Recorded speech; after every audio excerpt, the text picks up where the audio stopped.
Partying like it's the 80s tonight!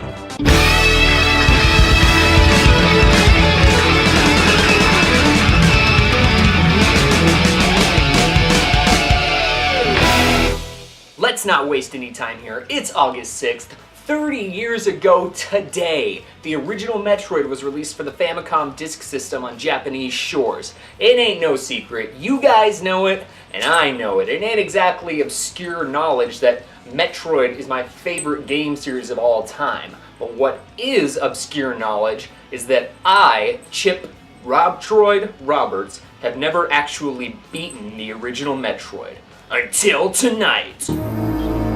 But in typical RobTroid fashion, we first need to establish a little bit of background before we dive right in there. Now, for what it's worth, a lot of this information was later retconned by Metroid Zero Mission, but let's just forget about that and try to put ourselves back in time to the year 1986, the peak of civilization as we know it. Specifically, the 7-day span from August 2nd to August 9th, 1986.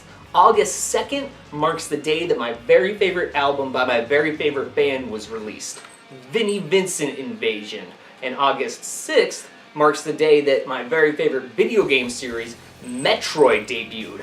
Think about that.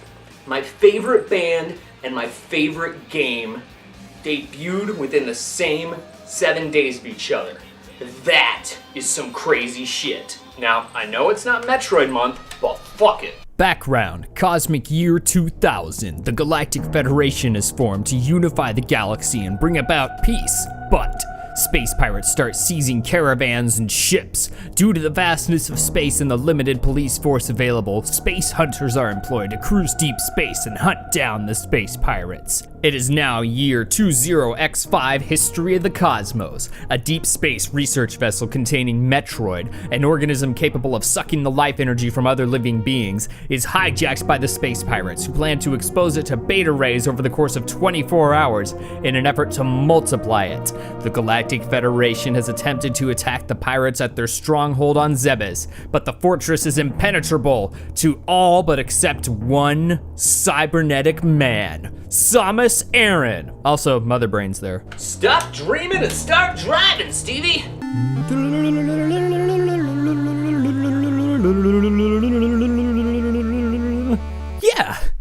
Yeah, fuck yeah, I'm playing Metroid. Oh, yeah. So unless you were born and live under a rock, Metroid is a side-scrolling action platformer game. It was revolutionary for the time because instead of individual levels like Mario or Mega Man, which wasn't out yet, this game had only one level, Zebes, or Zebeth, from the Japanese, they can't say words right. See, now this was awesome because it pretty much meant that you could explore and progress at your own pace. You need to be well equipped for any given portion of the game, however, which inevitably means finding power-ups. The first one, Morph Ball, is easy. You just go left. Whoa, wait, hold the phone. You're telling me that I have to go left? I can't go left. In Super Mario Brothers, we can only go to the right. The screen won't let us go to the left. That's right. Back in the day, going left was a new phenomenon in video games. So the game right off the bat starts by forcing you to make discoveries on your own. It's pretty empowering. So the first part is finding the power-ups. Easier said than done. These upgrades are scattered across every nook and cranny of Zebes like the goddamn Triforce of Courage shards, which didn't exist yet. So the only way to get them is to go spelunking through the labyrinthine cavern complex of Zebes. This place is packed to the brim with space bugs of all walks of life that want your head on a platter. Rippers, Rios, Zoomers, Gamers, Screes, those little guys that pop out of the warp pipes, I think they're called Zebos, Sidehoppers, Deskigas, Garudas, and B. Arthur. Watch out for her. Because she won't die. She'll never die. These guys don't mess around either. I mean, they will fuck your shit up if you don't blow their ass away first. Blam! Boom! Just kill everything in your path. It's the only way to be sure. So it's hard enough scouring the planet for power-ups without getting killed, but actually finding the power-ups requires either an adventurer's wit or a subscription to Nintendo Power. This was the 80s. There were no maps. Maps hadn't been invented yet. You needed Nintendo Power for that, so you either had to remember the way you came or map it out yourself the old-fashioned way with pen and paper. And you need pen and paper anyways, because you gotta write down those passwords. The planet is split up with elevators leading to Norfair, Kraid and Ridley's hideouts, and Turian, the last level. Don't you even think about exploring those areas until you've stocked up on everything you possibly can in Brinstar, because Kraid's hideout has more shit flying at you than an exploding porta potty. Shit. That's some intense action right there, but I'm committed. I will beat this game before the night's end, but in order to do that, I gotta get the power. Let's see here. Ah, hell. Hey, Eve, where's my 1987 Nintendo Powers? I'd wager they were destroyed in the explosion. Well, shit, how the hell am I supposed to beat this game without the power? The same way everybody does it. Look it up online. Eve, this is 1986. We're doing it the way the kids would have done it back then. Then why are you playing it on GameCube? Well, because I don't own a Famicom. Why don't you buy a Famicom? Well, because I don't have any money. Why don't you get a job? I do have a job. Tips have just been really poor lately, and why am I having this discussion with you? Alright?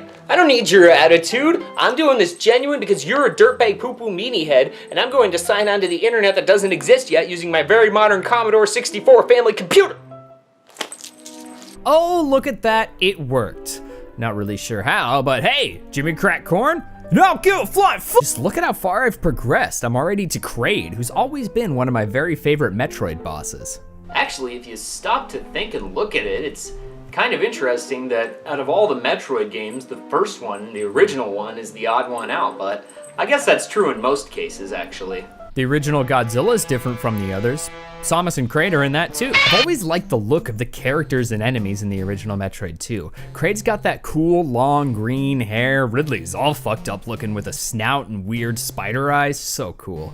I wouldn't mind seeing a return to this style as an alternate costume for Ridley in Super Smash Bros. NX. Even Mother Brain looks scary with her beady eyes and tusks.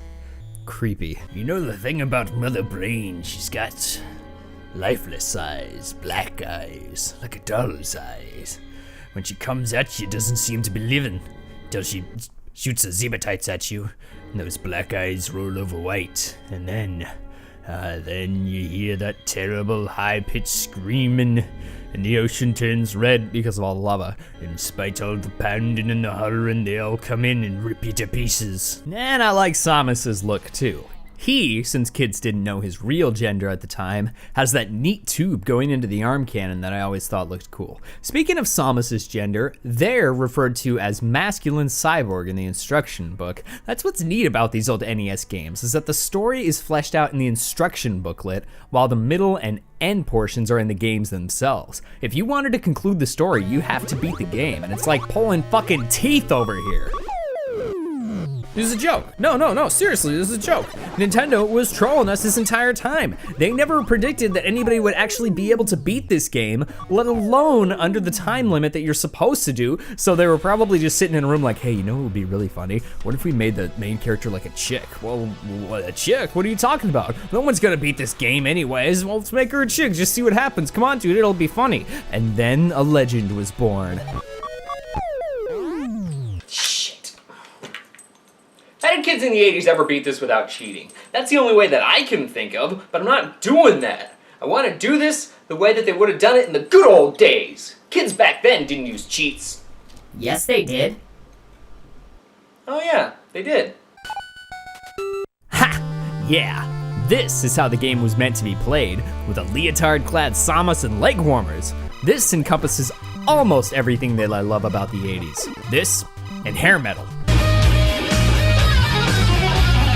So that's Metroid. Now, I'm not gonna go into a whole big thing about how it's the greatest game series of all time and it had so many terrific impacts on society, gender, and culture, and gaming, blah blah blah, all that, because I already did that and I always will do that. The only difference is that it turns 30 this year.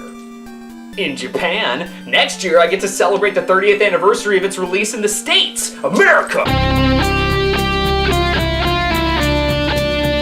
You know what they call a robe in Canada? Housecoat. Only they don't say housecoat, they say houseco. Like Costco, which is their favorite place to go to buy milk. Those crazy cheeseheads. But I've done Metroid Month for 3 years, I beat the original Metroid tonight, I designed a Zero Suit guitar, I did a whole movie about why Federation Force is a bad idea, I made a whole 90-minute, 60-page video just tearing apart Metroid Other M, so I think I've paid my respects to the series. So, Nintendo, domo arigatou onegaisaimasu for creating and subsequently killing the greatest game series of all time. And to close off this commemoration of Metroid's 30th anniversary, I'm gonna jam over a few of my favorite tracks from the series. So, YouTube, Metroid friends, fans alike, thank you, and I will see you next mission.